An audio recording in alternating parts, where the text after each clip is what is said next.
You needn't think I'm crazy, Elliot. Plenty of others have queerer prejudices than this.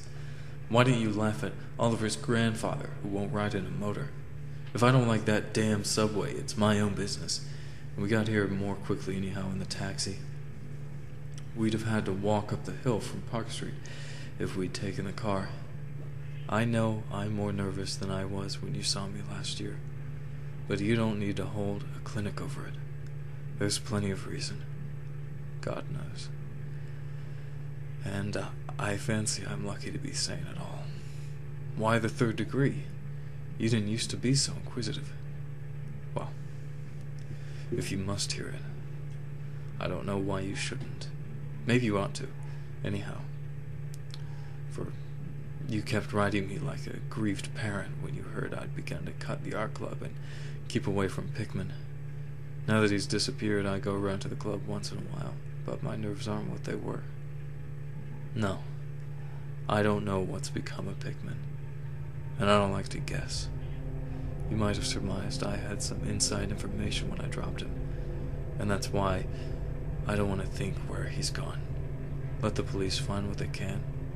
It won't be much, judging from the fact that they don't know yet of the old North End place he hired under the name of Peters. I'm not sure that I could find it again myself. Not that I'd ever try, even in broad daylight. Yes, I do know, or am afraid I know, why he maintained it. I'm coming to that. And I think you'll understand before I'm through why I don't tell the police. They would ask me to guide them, but I couldn't go back there, even if I knew the way. There was something there. And now I can't use the subway, and you may as well have your laugh at this too, go down into cellars anymore. I should think you'd have known I didn't drop Pickman for the same silly reasons that fussy old women like Dr. Reed or Joe Minot or Bosworth did. Morbid art doesn't shock me, and when a man has the genius Pickman had, I feel it an honor to know him, no matter what direction his work takes.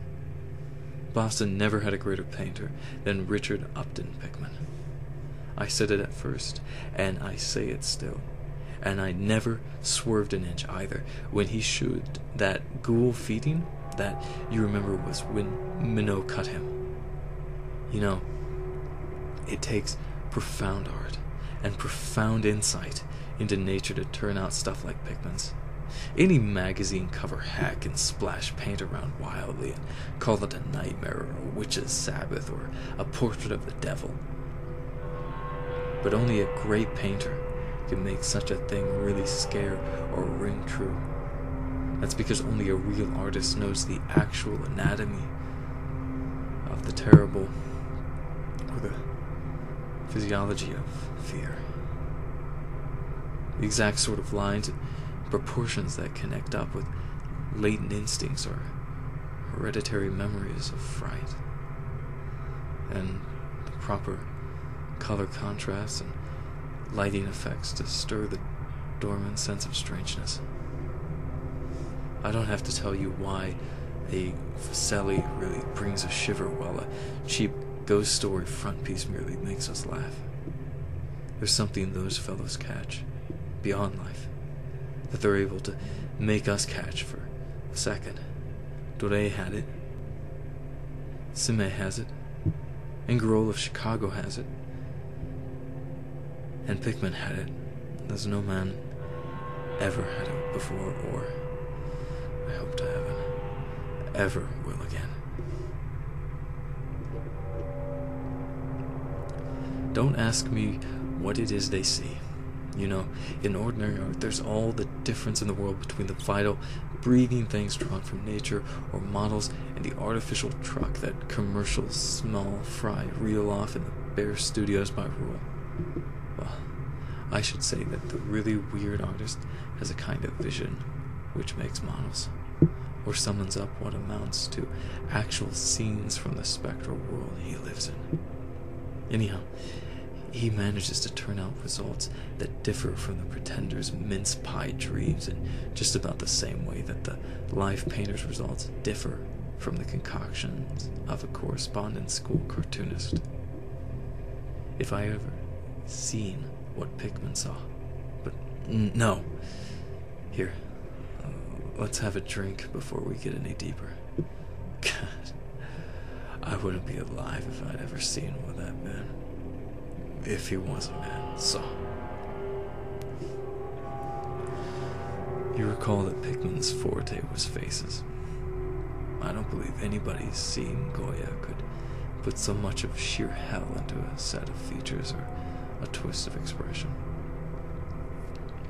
And before Goya, you have to go back to the medieval chaps who did the gargoyles and chimeras on Notre Dame and Mont Saint-Michel. They believed all sorts of things. And maybe they saw all sorts of things too, for the Middle Ages had some curious phases. I remember you asking Pickman yourself once, the year before you went away, when wherever in thunder he got such ideas and visions. Wasn't that a nasty laugh he gave you? It was partly because of that laugh that Reed dropped him.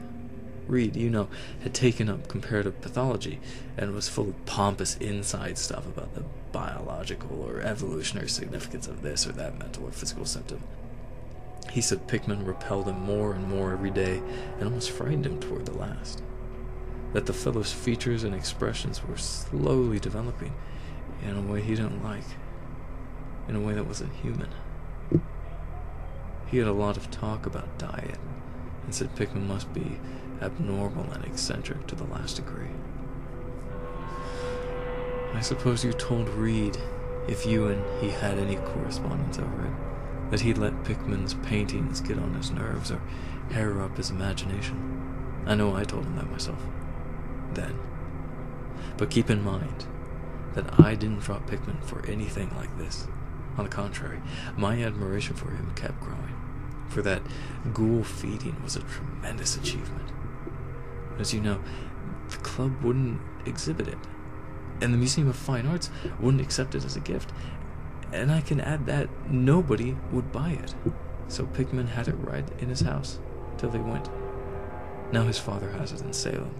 You know, Pickman comes of old Salem stock, had a witch ancestor hanged in 1692. I got into the habit of calling on Pickman quite often, especially after I began making notes for a monograph on weird art. Probably it was his work which put the idea into my head, and anyhow, I found him a mine of data and suggestions when I came to develop it. He showed me all the paintings and drawings he had about, including some pen and ink sketches that would, I verily believe, have got him kicked out of the club if many of the members had seen them. Before long, I was pretty nearly a devotee, and would listen for hours like a schoolboy to art theories and philosophic speculations wild enough to qualify him for the Danvers Asylum.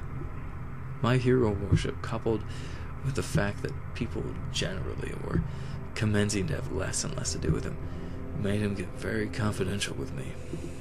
And one evening, he hinted that if I were fairly close-mouthed and none too squeamish, he might show me something rather unusual, something a bit stronger than anything he had in the house. You know, he said, there are things that won't do for Newtonbury Street, things that are out of place here, and that can't be conceived here anyhow. It's my business to catch the overtones of the soul, and you won't find those in a parvenu set of artificial streets on Maidland. Back Bay is in Boston. It isn't anything yet, because it's had no time to pick up memories and attract local spirits. If there are any ghosts here, they're the tame ghosts of a salt marsh and a shallow cove, and I want human ghosts, the ghosts of beings highly organized enough to have looked on hell and know the meaning of what they saw. The place for an artist to live is the North End. If any aesthete were sincere, he'd put up with the slums for the sake of the mass tradition. God, man, don't you realize that places like that weren't merely made, they actually grew? Generation after generation lived and felt and died there. And in days when people weren't afraid to live and feel and die. Don't you know there was a mill on Copp's Hill in 1632, and that half the present streets were laid out by 1650? I can show you houses that have stood 2 centuries and a half and more. Houses that have witnessed what would make a modern house crumble into powder. What do moderns know of life and the forces behind it? You call the Salem witchcraft a delusion, but I'll wager my 4 times great-grandmother could have told you things. They hanged her on Gallows Hill, with Cotton Mather looking sanctimoniously on. Mather. Damn him. He was afraid somebody might succeed in kicking free of this accursed cage of monotony. Either somebody had laid a spell on him or sucked his blood in the night. I can show you a house he lived in. I can show you another one he was afraid to enter, in spite of all his fine, bold talk. He knew things he didn't dare put in that stupid Magnalia, or that puerile wonders of the invisible world. Look here. Do you know the whole North End once had a set of tunnels that kept certain people in touch with each other's houses? And the burying ground, and the sea? Let them prosecute and persecute above ground. Things went on every day that they couldn't reach, and voices laughed at night that they couldn't place. Why, man, out of 10 surviving houses built before 1700, and not moved since, I'll wager that in 8, I can show you something queer in the cellar. There's hardly a month that you don't read of workmen finding bricked up arches and walls, leading nowhere in this or that old place as it comes down. You could see one near Henchman Street from the elevated last year.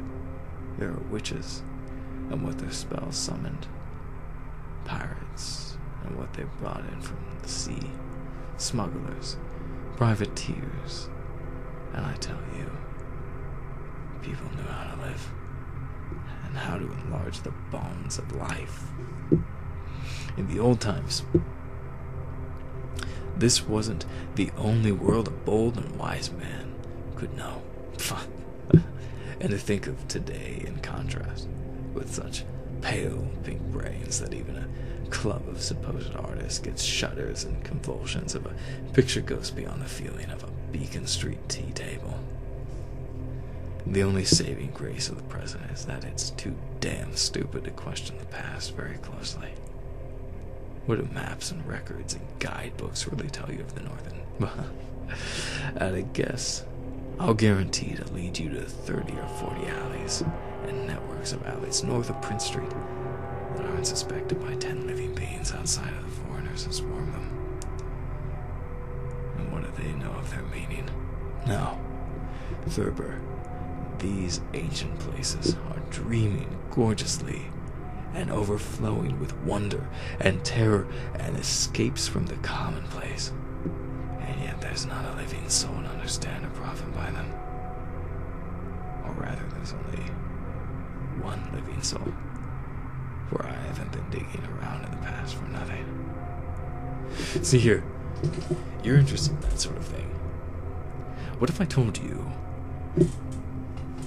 that I've got another studio up here, where I can catch the night spirit of antique horror and paint things that I couldn't even think of in Newbury Street? Naturally, I don't tell those crystal maids at that club with Reed, damn him, whispering even as it is that I'm some sort of monster bound down the toboggans of reverse evolution. Yes, Thurber, I decided long ago that one must paint terror as well as beauty from life. So I did some exploring in places where I had reason to know terror lives. I've got a place that I don't believe 3 living Nordic men beside myself have ever seen. It isn't so far from the elevated at its distance goes, but it's centuries away as the soul goes. I took it because of the queer old brick well in the cellar, one of the sort I told you about. The shack's almost tumbling down, so that nobody else would live there.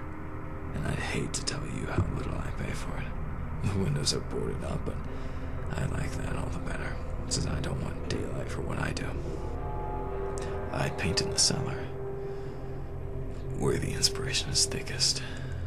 But I have other rooms furnished on the ground floor. A Sicilian owns it, and I've hired it under the name of Peters. Now, if you're game, I'll take you there tonight. I think you'd enjoy the pictures. As for, I said, I've let myself go a bit there.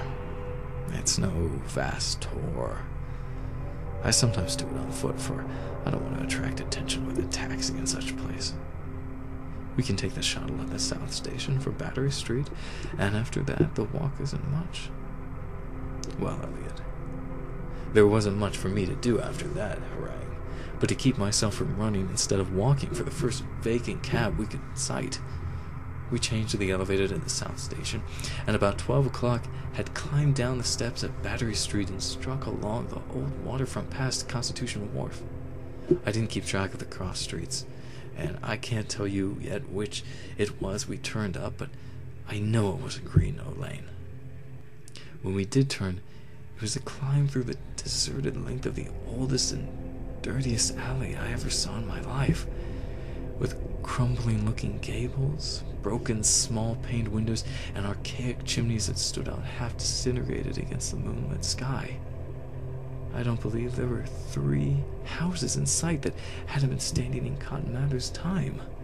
Certainly I glimpsed at least 2 with an overhang, and once I thought I saw a peaked roof line of the almost forgotten pre-gambrel type, though antiquarians tell us there are none left in Boston. From that alley, which had a dim light, we turned to the left into an equally silent and still narrower alley with no light at all, and in a minute made what I think was an obtuse angled bend toward the right in the dark. Not long after this, Pickman produced a flashlight and revealed an antediluvian 10-paneled door that looked damnably worm-eaten. Unlocking it, he ushered me into a barren hallway with what was once splendid dark oak paneling. Simple, of course, but thrillingly suggestive of the times of Andros and Phipps and the witchcraft. Then he took me through a door on the left, lighted an oil lamp, and told me to make myself at home. Now, Elliot, I'm what the man in the street would call fairly hard-boiled, but I'll confess that what I saw on the walls of that room gave me a bad turn. They were his pictures, you know. The ones he couldn't paint or even show in Newbury Street. And he was right when he said he had let himself go. Here, have another drink. I need one anyhow.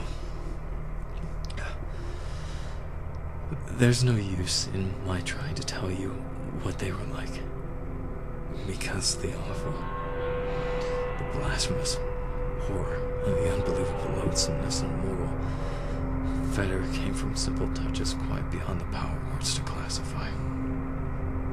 There was none of the exotic techniques you see in Sydney's Sydney, none of the trans-Saturnian landscapes and lunar fungi that Clark Ashton Smith used to freeze the blood. The backgrounds were mostly old churchyards, deep woods, cliffs by the sea, brick tunnels, ancient paneled rooms, or simple vaults of masonry. Copp's Hill burying ground, which could not be many blocks away from this very house, was a favorite scene. The madness and monstrosity lay in the figures in the foreground, for Pickman's morbid art was preeminently one of demonic portraiture. These figures were seldom completely human, but often approached humanity in varying degrees. Most of the bodies, while roughly bipedal, had a forward rubberness. I can see them now. Their occupations... well, don't ask me to be too precise. They were usually feeding. I won't say on what. They were sometimes shown in groups in cemeteries or underground passages, and often appeared to be in battle over their prey, or rather their treasure trove. And what damnable expressiveness Pickman sometimes gave the slightest faces of this charnel booty. Occasionally the things were shown leaping through open windows at night, or squatting on the chests of sleepers, worrying at their throats. One canvas showed a ring of them baying about a hanged witch on Gallows Hill, whose dead face held a close kinship to theirs. But don't get the idea that it was all this hideous business of theme and setting which struck me faint. I'm not a 3-year-old kid, and I'd seen much like this before. It was the faces, Elliot. Those accursed faces that leered and slavered out of the canvas with the very breath of life. By God, man, I firmly believe they were alive. That nauseous wizard had waked the fire of hell in Pickman, and his brush had been a nightmare-spawning wand. Give me that decanter, Elliot.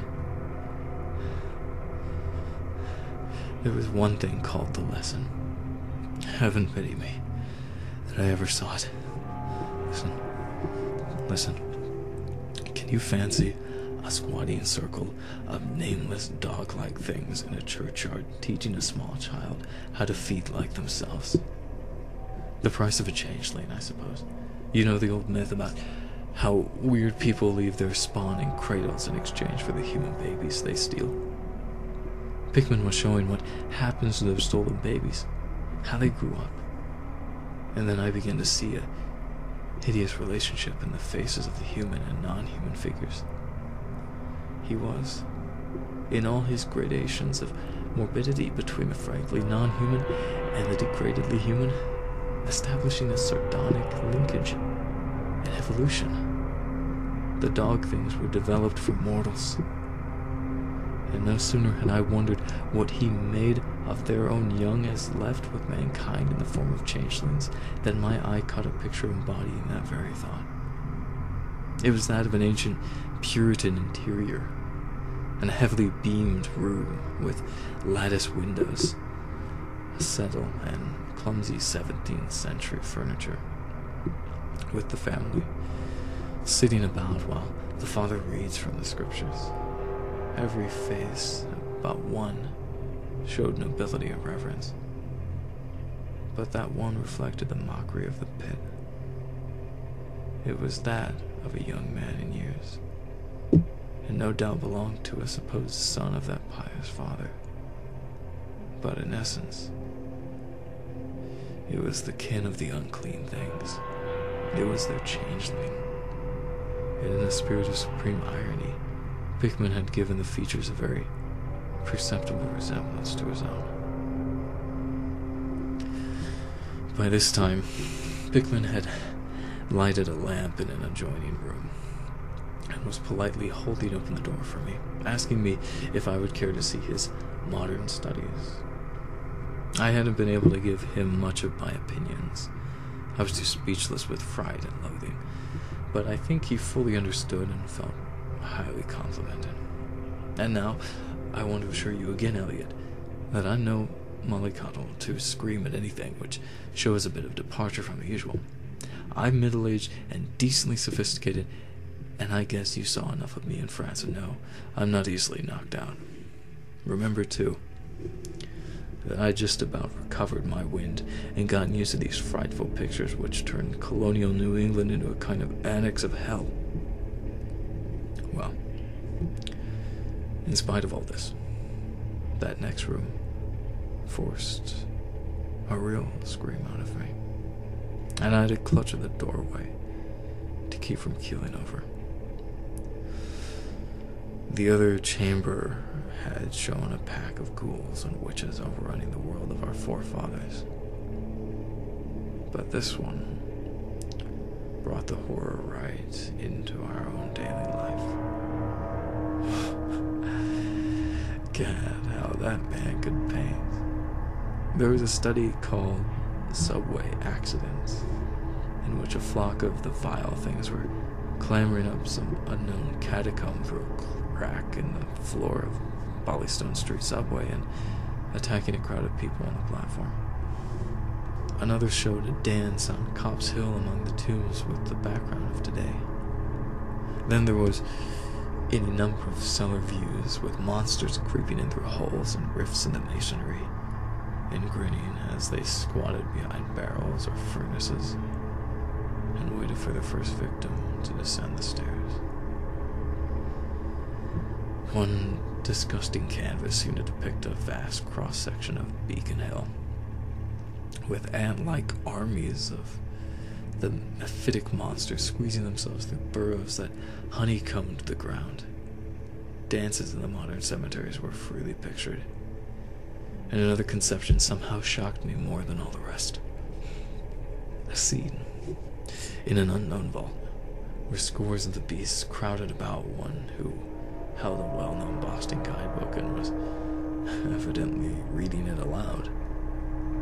All were pointing to a certain passage, and every face seemed so distorted with epileptic and reverberant laughter that I almost thought I heard the fiendish echoes. The title of the picture was Holmes Lowell, a Longfellow lie buried in Mount Auburn. As I gradually steadied myself and got readjusted to this second room of deviltry and morbidity, I began to analyze some of the points in my sickening loathing. In the first place, I said to myself, these things repelled because of the utter inhumanity and callous cruelty that showed in Pickman. The fellow must be a relentless enemy of all mankind to take such glee in the torture of brain and flesh and the degradation of the mortal tenement. In the second place, they terrified because of their very greatness. Their art was the art that convinced. When we saw the pictures, we saw the demons themselves and were afraid of them. And the queer part was that Pickman got none of his power from the use of selectiveness or bizarre. Nothing was blurred, distorted, or conventionalized. Outlines were sharp and lifelike, and details were almost painfully defined. And the faces, it was not any mere artist's interpretation that we saw. It was a pandemonium itself.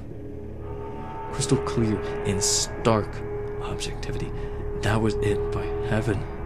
The man was not a fantasyist or romanticist at all. He did not even try to give us the churning, prismatic ephemera of dreams, but coldly and sardonically reflected some stable, mechanistic, and well-established horror world, which he saw fully, brilliantly, squarely, and unfalteringly. God knows what that world can have been, or where he ever glimpsed the blasphemous shapes that loped and trotted and crawled through it, but whatever the baffling source of its images, one thing was plain. Pickman was in every sense, in conception and in execution, a thorough, painstaking, and almost scientific realist. My host was now leading the way down cellar to his actual studio, and I braced myself for some hellish effects among the unfinished canvases. As we reached the bottom of the damp stairs, he turned his flashlight to a corner of the large open space at hand, revealing the circular brick curb of what was evidently a great well in the earthen floor. We walked nearer, and I saw that it must be 5 feet across, with walls a good foot thick and some 6 inches above the ground level. Solid work of the 17th century, or I was much mistaken. That, Pickman said, was the kind of thing he had been talking about. An aperture of the network of tunnels that used to undermine the hill. I noticed idly that it did not seem to be bricked up, and that a heavy disc of wood formed the apparent cover. thinking of the things this well must have been connected with if Pickman's wild hints had not been mere rhetoric. I shivered slightly, then turned to follow him up a step and through a narrow door into a room of fair size, provided with a wooden floor and furnished as a studio. An acetylene gas outfit gave the light necessary for work. The unfinished pictures on easels or propped against the walls were as ghastly as the finished ones upstairs, and showed the painstaking methods of the artist. Scenes were blocked out with extreme care, and pencil guidelines told of the minute exactness which Pickman used in getting the right perspective and proportions. The man was great. I say it even now, knowing as much as I do. A large camera on a table excited my notice, and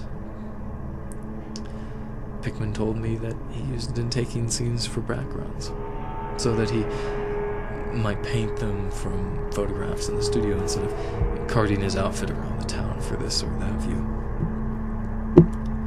He thought a photograph quite as good as an actual scene or a model for sustained work, and declared he employed them regularly. There was something very disturbing about the nauseous sketches and half-finished monstrosities that leered around from every side of the room, and when Pickman suddenly unveiled a huge canvas on the side away from the light, I could not, for my life, keep back a loud scream. The second I had emitted that night, it echoed and echoed through the dim vaultings of that ancient and nitrous cellar, and I had to choke back a flood of reactions that threatened to burst out as hysterical laughter. Merciful Creator. Elliot, but I don't know how much was real and how much was feverish fancy. It doesn't seem to me that Earth can hold a dream like that. It was a colossal and nameless blasphemy, with glaring red eyes, and it held in bony claws the thing that had been a man, gnawing at the head as a child nibbles at a stick of candy. Its position was a kind of crouch, and as one looked, one felt that at any moment it might drop its present prey and seek a juicier morsel. But damn it all, it wasn't even the fiendish subject that made it such an immortal fountainhead of all panic. Not that, nor the dog face with its pointed ears, bloodshot eyes, flat nose, and drooling lips. It wasn't the scaly claws, nor the mold-caked body, nor the half-hoofed feet. None of these, though any one of them might well have driven an excitable person to madness. It was the technique, Elliot, the cursed, the impious, the unnatural technique. As I am a living being, I never elsewhere saw the actual breath of life so fused into a canvas. The monster was there. It glared and gnawed and glared, and I knew that only a suspension of nature's laws could ever let a man paint a thing like that without a model, without some glimpse of the netherworld which no mortal unsouled the fiend has ever had. Pinned with a thumbtack to a vacant part of the canvas was a piece of paper, now badly curled up, probably. I thought a photograph from which Pickman meant to paint a background as hideous as a nightmare was to enhance. I reached out to uncurl and look at it when suddenly I saw Pickman start as if shot. He had been listening with peculiar intensity ever since my shocked scream had waked unaccustomed echoes in the dark cellar, and now he seemed struck with a fright which, though not comparable to my own, had in it more of the physical than of the spiritual. He drew a revolver and motioned me to silence, then stepped out to the main cellar and closed the door behind him. I think I was paralyzed for an instant. Imitating Pickman's listening, I fancied I heard a faint scurrying sound somewhere, and a series of squeals or bleats in a direction I couldn't determine. I thought of huge rats and shuddered. Then there came a subdued sort of clatter which somehow set me all in gooseflesh. A furtive, groping kind of clatter, though I can't attempt to convey what I mean in words. It was like heavy wood falling on stone or brick, wood on brick. What did that make me think of? It came again, and louder. There was a vibration, as if the wood had fallen farther than it had fallen before.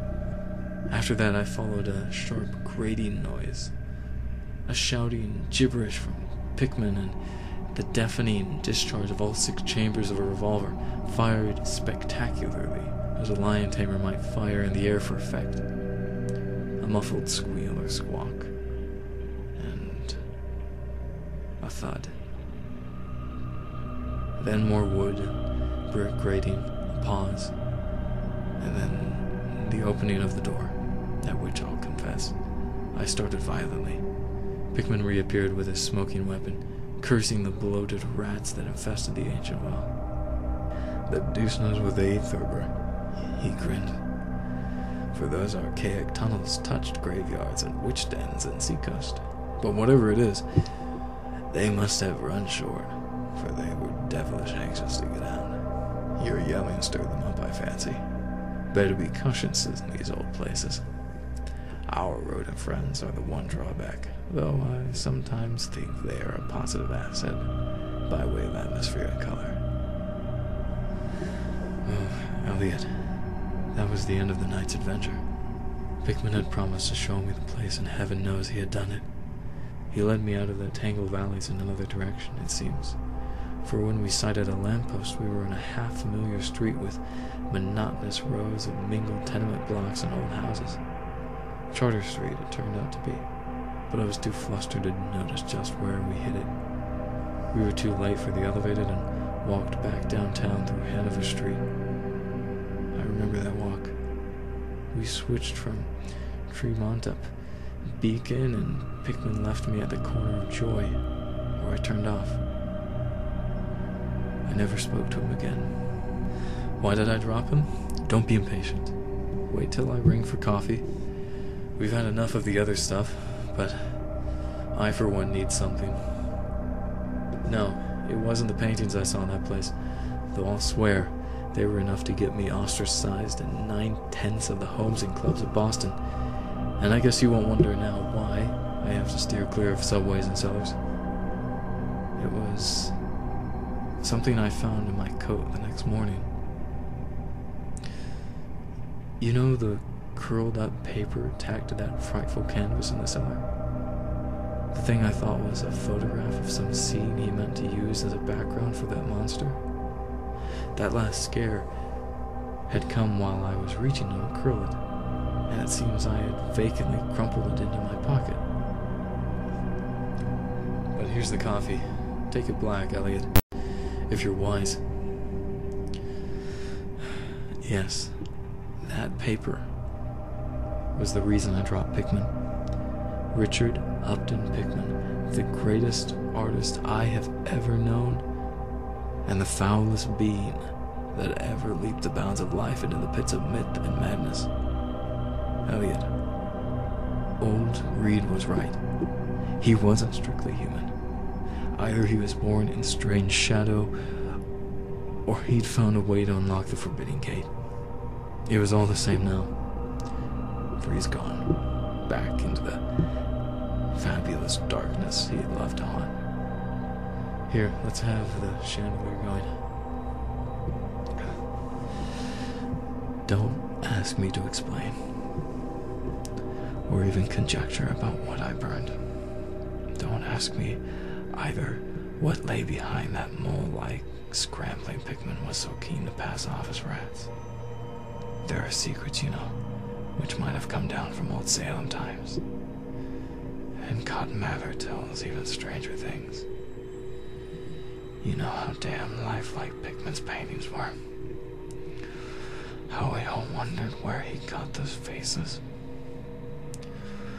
Well, that paper wasn't a photograph of any background after all. What it showed was simply the monstrous being he was painting on that awful canvas. It was the model he was using, and its background was merely the wall of the cellar studio in minute detail. But by God, Elliot, it was a photograph from life.